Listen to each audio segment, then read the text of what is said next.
চারপাশে এখন তুখোর গরমের মধ্যে আমি যাচ্ছি এখন শ্রীমঙ্গল একটু হাওয়া বাতাস খাওয়ার জন্য। অনেক দিন ধরে কোথাও ঘুরতে যাই না, প্রায় 6 মাস হয়ে গেছে। তো যাই চলে শ্রীমঙ্গলে, আর এই ব্লগে শ্রীমঙ্গলে আমি কি করি, কীভাবে হাওয়া বাতাস খাই, চিল করি, পুরোটাই তুলে ধরার চেষ্টা করবো। সো দেখতে থাকেন।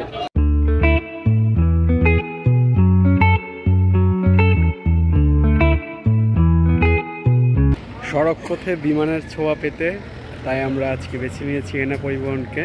তো এনা পরিবহনে বাসে করে আমরা অলরেডি 2 ঘন্টার মতো চলে আসছি। এখন আছি আমরা ব্রাহ্মণবাড়িয়ার কাছাকাছি। এখানে একটু ব্রেক নিচ্ছি, ব্রেক নিয়ে আর 2 ঘন্টার মধ্যে আমরা শ্রীমঙ্গল পৌঁছে যাব।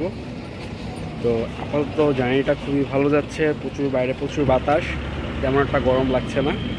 সামনে গেলে বুঝতে পারবো আসলে কেমন যায় কারেন্টটা।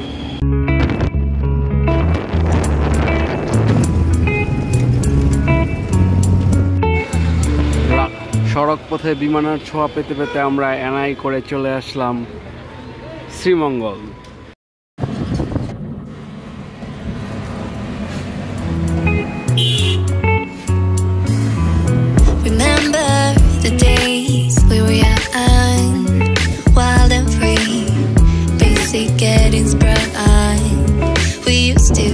গুড মর্নিং এভরিওয়ান, এখন আমি যাচ্ছি লাউয়াছড়া, আর আমার সাথে আছে সাদ্দাম ভাই।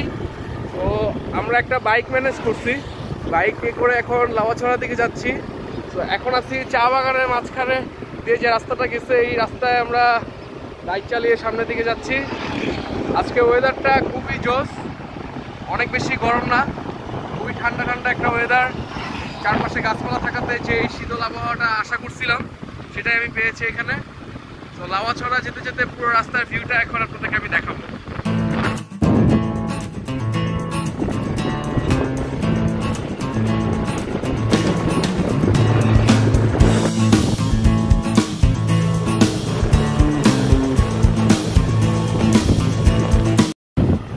এখন আমরা যে রাস্তা দিয়ে যাচ্ছি এটা পুরো জঙ্গলের ভিতর দিয়ে একটা রাস্তা।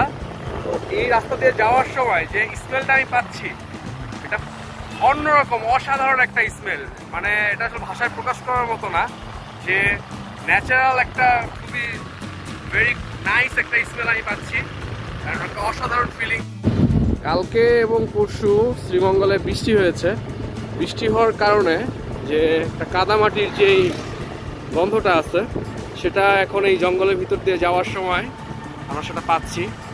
তো জঙ্গলে আমরা হয়তো বানরও দেখতে পাবো, বাট এখনো পর্যন্ত বানর দেখি নাই। ওই সামনের দিকে গেলে হয়তো পাবো।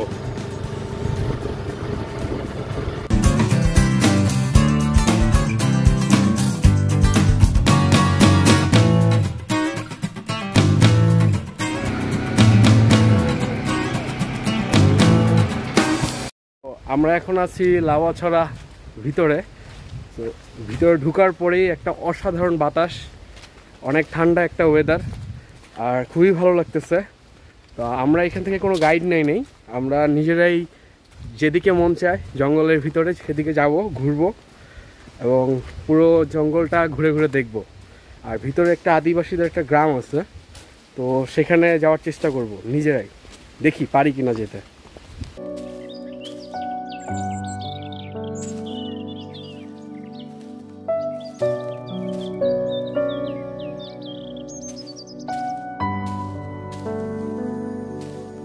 সাথে আছে সাদ্দাম ভাইয়া। সাদ্দাম ভাইয়া, কেমন লাগতেছে লাউয়াছড়া? এটা আমার জন্য প্রথমবার, অ্যান্ড ইটস ফিলিং অ্যামেজিং। মানে আমি যদিও শ্রীমঙ্গলে 6 বছর 5 বছর যাবত আছি, বাট এখানে কখনোই আসা হয় নাই। আজকে আসার পর মনে হয়েছে আসলে আমি অনেক কিছুই মিস করছি, আর অনেক আগেই আমার এখানে আসা উচিত ছিল। চলো তাহলে পুরো জায়গাটা ঘুরি।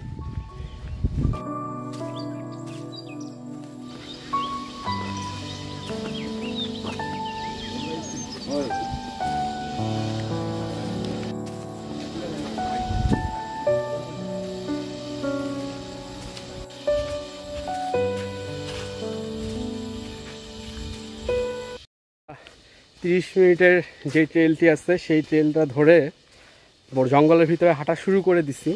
চারপাশে অনেক নাম না জানা পাখির ডাক শুনতেছি। তো একটা অসাধারণ রোমাঞ্চকর একটা অনুভূতি। তো 30 মিনিটের জন্য হাঁটা শুরু করলেও যদি সামনে আমরা ট্রেল পাই অন্য কোনো বড়, সেই ট্রেলেও আমরা হাঁটবো যতক্ষণ লাগে, আমরা যতটুকু সম্ভব আমরা এই বনটা ঘুরে দেখব। তো আপাতত 30 মিনিট হাঁটি, আর আস্তে আস্তে একটু গরম লাগতেছে হাঁটার কারণে মেবি, বাট পরিবেশ এখনো পর্যন্ত একটু ঠান্ডা আছে। ভিতরে মোটামুটি ঠান্ডা। এদিকে আমরা ট্রেলের একদম সোজা যে রাস্তা ধরে এগিয়ে আসছি, এবং এখানে আসার পরে এখানে একটা লেবু বাগান দেখতে পাচ্ছি, যে এগুলো সব লেবু গাছ। অ্যান্ড আস্তে আস্তে গরম একটু বেশি লাগতেছে। তো এখন আমরা আদিবাসী গ্রামটা কোন দিকে সেদিকে যাওয়ার চেষ্টা করতেছি। ও সেই বাতাস!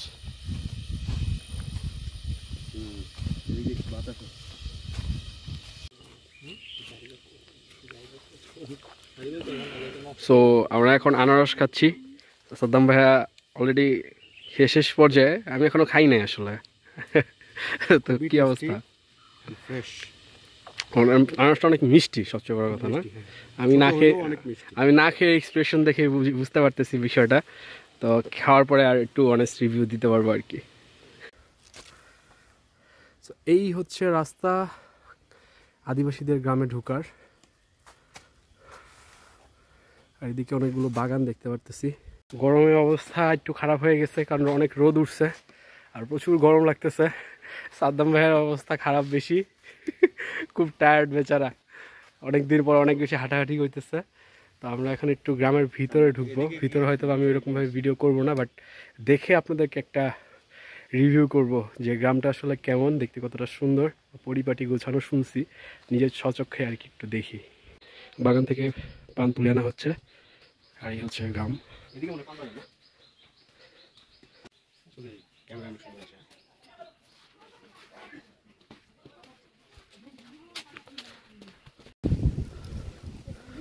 ও অনেকক্ষণ পরে একটা শান্তির বাতাস পাইতেছি। অনেকক্ষণ পর গ্রামের উপরের দিকে একদম, এই যে আমার পিছনে যেটা দেখতে পারতেছেন, এটা হচ্ছে এই গ্রামের একমাত্র দোকান। তো এখান থেকে সব মুদির জিনিসপত্র পাওয়া যায়, ওনারা সংগ্রহ করে। আমি অনেক আস্তে কথা বলতেছি, কারণ গ্রামের আশেপাশে অনেক মানুষজন আছে। তো জোরে কথা বললে হয়তো বা মাইন্ড করতে পারে ওনারা। তো গ্রামটা আসলে অনেক পরিপাটি গোছানো, অনেক সুন্দর। গ্রামে ম্যাক্সিমাম মানুষই হচ্ছে খ্রিস্টান ধর্মাবলম্বী। এই যে হচ্ছে গ্রামের একমাত্র চার্চ, আমাদের উপাসনালয়। আর আমরা এখন ব্যাক করতেছি। আমরা ওই রাস্তা ধরে এই সামনের দিকে এগিয়ে যাচ্ছি, গ্রাম থেকে ফিরে যাচ্ছি। আর এই পাশ দিয়ে এই যে ছোট্ট একটা ঝিরি, খুব অল্প পানি আছে। তো এই পানি দিয়ে হচ্ছে সাদ্দাম ভাইয়া মুখ ধুয়ে নিচ্ছে। ভাইয়া জিজ্ঞাসা করতেছিল যে এই পানিটা ভালো কিনা। আমি বললাম যে হ্যাঁ, এই পানি ভালো, কারণ হচ্ছে এই পানিটা হচ্ছে প্রবাহমান। তো প্রবাহমান পানি বা ঝিরি, এই পানিগুলো ভালো হয়, কিন্তু যেখানে পানি আটকে থাকে সেই পানিগুলো আসলে ভালো হয় না, কারণ দেখা যায় পানিটা অনেক দিন ধরে আটকে থাকে। আর যেটা যেরকম প্রবাহমান, এই পানি দিয়ে আপনারা চাইলে ঘুরতে আসেন, মুখ ধুতে পারেন, সমস্যা নাই। হাঁটাহাঁটি করে অনেকটা মানে অবস্থা খারাপ হয়ে গেছে আর কি, বেশি হাঁটাহাঁটি করে ফেলছি। আসলে ট্রেকিং করলে যেটা হয় আর কি, তো ঘাম ঝরবেই। বাট ওভারঅল লাভাছড়া আমার কাছে খুবই ভালো লাগছে, খুবই অ্যাডভেঞ্চারাস ছিল। আর এখন হচ্ছে বের হয়ে আমরা এই যে এখান থেকে সামনে থেকে ডাব খাচ্ছি। ডাবের দাম সারা বাংলাদেশেই আগুন, যেখানেই যাই ডাব 100 টাকার নিচে পাই না। তো এইখানেও আমরা 100 টাকা করে ডাব খাইতেছি। কেমন টেস্ট, কেমন ডাবের? তাই মামা হেভি মামা বলতেছে জাকানাকা। এটা হচ্ছে লেমন গার্ডেন রিসোর্ট, আর তার পাশ দিয়ে যে রাস্তাটা গেছে, এই রাস্তা দিয়ে শর্টকাটে হচ্ছে মাধবপুর লেকে যাওয়া যায়। আমরা হচ্ছে প্রায় দুপুর 1টার কাছাকাছি, 1টা প্রায় বাজে। তো আজকে বৃষ্টি নাই, বাট এই রাস্তার চারপাশে অনেক গাছপালা ভেঙে আছে, কারণ 2-1 দিন আগেই ঝড় হয়েছে, অনেক গাছপালা হচ্ছে এখানে ভেঙে গেছে। আমরা এখন যাচ্ছি মাধবপুর লেকে ঘুরবো। এরপরে ইচ্ছা আছে আমরা হয়তো একটা রিসোর্টে যাব সুইমিং করতে। এখন আমি যাচ্ছি টি গার্ডেনের ভিতর দিয়ে, এটা মেবি নিউট্রান টি স্টেট যেটাকে বলে, সবার কাছে খুব পরিচিত। রাস্তা খুবই মারাত্মক, মানে একটু শেকি শেকি রাস্তা, এর ভিতর দিয়ে যাচ্ছি উইথ মাই প্রো ড্রাইভার, যে হচ্ছে বছরে দু একবার বাইক চালায় আর কি, খুব রিস্কের মধ্যে আছি। তো যাই হোক, বাট ওয়েদার, টি গার্ডেন এবং চারপাশে সবুজের সমাহার, তো ওভারঅল সব কিছু মিলে দারুণ যাচ্ছে আজকে দিনটা, খুব রিল্যাক্সিং। এখন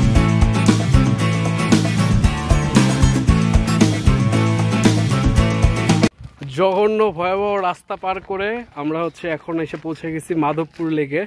সো এই মাধবপুর লেকে যাওয়ার আগে এই হচ্ছে একটা রাস্তা আছে, এই রাস্তা দিয়ে, এই যে পিছনে যে রাস্তাটা, এটা একটু 2 মিনিট হেঁটে গেলেই মাধবপুর লেক।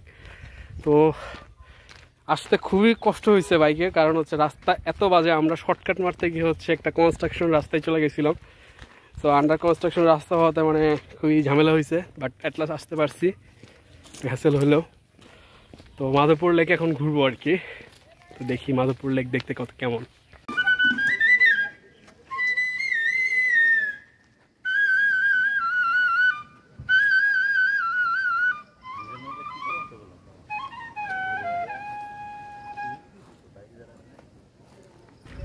সো আমার পিছনে যে লেকটা দেখতে পাচ্ছেন এটা হচ্ছে মাধবপুর লেক। আর এখন বাজে দুপুর অলমোস্ট 2টার কাছাকাছি, 1:30 বাজে এখন। তো এখানে একটু রোদ, বাট একটু বাতাসও আছে, বাট বাতাসটা খুবই ভালো লাগতেছে। অ্যান্ড রোদটা যখন পানিতে পড়তেছে একটা ঝিলিক মারতেছে, এটা দেখতে খুবই জোস লাগতেছে। আর চারপাশে চা বাগান। এই লেকটা মিললে হচ্ছে একটা কৃত্রিম লেক, ব্রিটিশরা তৈরি করে দিয়ে গেছে। তো ব্রিটিশদের সেই কৃত্রিম লেকটাই এখন আমাদের জন্য একটা ট্যুরিস্ট স্পট হয়ে গেছে। আমি বিভিন্ন জেলায় ঘুরে যেটা দেখছি, যেটা ব্রিটিশ আমলে তৈরি, সেটাই এখন বাংলাদেশের most of the tourist spot অনেক জায়গায় তৈরি হয়ে গেছে। বাট এই লেকটা তৈরি হওয়ার পিছনে কারণ হচ্ছে এখানে যে চা বাগানগুলো আছে, এই চা বাগানগুলোতে হচ্ছে পানির ব্যবস্থা করার জন্য এই লেকটা তৈরি হয়েছিল অনেক আগে। বাট এখন এই লেকটা অনেক বড় হয়ে গেছে। আর এইটুকু ইনফরমেশন আমি আসার আগে ব্লগ দেখে জানছি আর কি। বাট যাই হোক, চোখের সামনে দেখা একটা জিনিস অন্যরকম একটা অনুভূতি।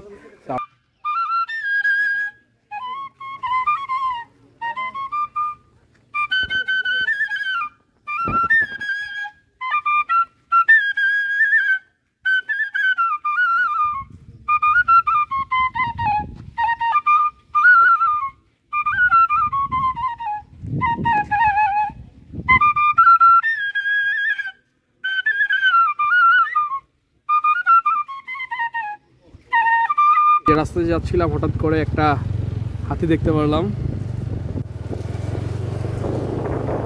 মনে হয় ট্রেনিং দিতেছে। তো এটা হচ্ছে সিলেটের মনু নদী। তো আমি এখন চলে আসছি টি হেভেন রিসোর্টে, এখানে সুইমিং করার জন্য। এটা হচ্ছে হবিগঞ্জ যাওয়ার যে রোডটা আছে শ্রীমঙ্গল থেকে, এই রোডেই। তো এখানে সুইমিং করব, কারণ এর আগে আমি একবার এখানে আসছিলাম, এখানে অনেক ভালো লাগছিল সুইমিং পুলটা। তো এই রিসোর্টটা অনেক সুন্দর, আপনাদেরকে দেখাচ্ছি। এই রিসোর্টটা তো আপনারা ছেড়ে থাকতে পারেন। এই সাইডে হচ্ছে অনেকগুলো কটেজ আছে বসে আড্ডা দেওয়ার জন্য। এইদিকে হচ্ছে ওনাদের রুমগুলো 2 তলা, আর এখানে ছোট ছোট অনেকগুলো বাগান আছে। আর এইদিকে হচ্ছে এন্ট্রান্স সুইমিংয়ে যাওয়ার।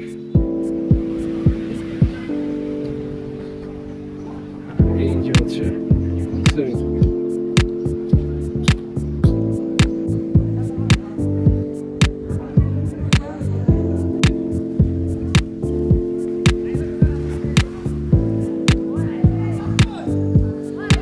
এই যে হচ্ছে সুইমিং পুল। তো এখন সুইমিং করার পালা, সুইমিং করে ফ্রেশ হয়ে তারপর হচ্ছে দুপুরে লাঞ্চ করবো। সুইমিং পুলটা বিশাল এবং খুবই সুন্দর, পানিও খুব ক্লিয়ার। সাবধান 22 নেমে গেছে।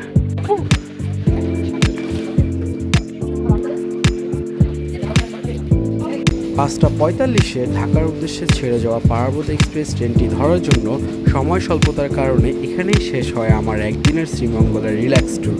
Thanks for watching this video.